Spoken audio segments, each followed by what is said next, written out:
আজ বৃহস্পতিবার, নিরামিষ। ছেলের আবদারে বানাতে চলে এলাম চিজি ফ্রেঞ্চ ফ্রাই। প্রথমে কড়াইয়ে তেল গরম করলাম, সাদা তেল নিলাম কিছুটা। ফ্রেঞ্চ ফ্রাই তো দেখতেই পেলেন, এবং তার সাথে সাথে আমার কাছে ছিল পোট্যাটো পপকর্ন ফ্রাইস, এটাও আলুরই। এই দুটো মিলিয়ে আজকে বানাবো চিজি ফ্রেঞ্চ ফ্রাই। তেলটা বেশ গরম হয়ে গেছে, ফ্রাইসগুলো ছেড়ে দিলাম। এবারে একটু আস্তে আস্তে সবগুলো দিয়ে দেওয়ার পরে ভালো করে নাড়াচাড়া করে নিতে হবে 10 থেকে 15 মিনিট মিডিয়াম আছে, যাতে ভালো করে ফ্রাইগুলো সেদ্ধ হয়। দেখুন, এভাবে একটু নাড়াচাড়া করে নেবেন।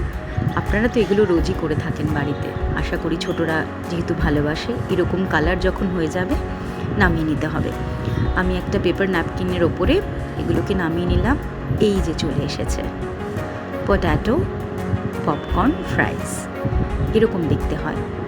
এরকম গোল্ডেন কালার যখন হয়ে যাবে এগুলোকে নামিয়ে নিতে হবে। এরপরে চলে আসছে 3টে ingredients: pasta mix, table salt আর চিলি ফ্লেক্স। এই সব কিছু মিশিয়ে নিলাম।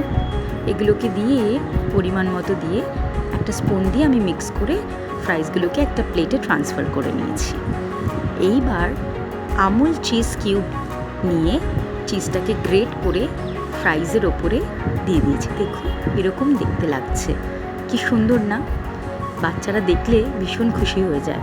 এবার একটা সস বানাবো টমেটো কেচাপ আর মেয়োনিজ দিয়ে। রেস্টুরেন্টে একটা অরেঞ্জ কালারের খুব সুন্দর টেস্টি সস আমরা ফ্রাইজের সাথে পাই। এটা আপনি অনায়াসে বাড়িতে বানাতে পারেন। এই দুটো মিক্স করলেই দেখুন এই সসটা আপনি পেয়ে যাবেন।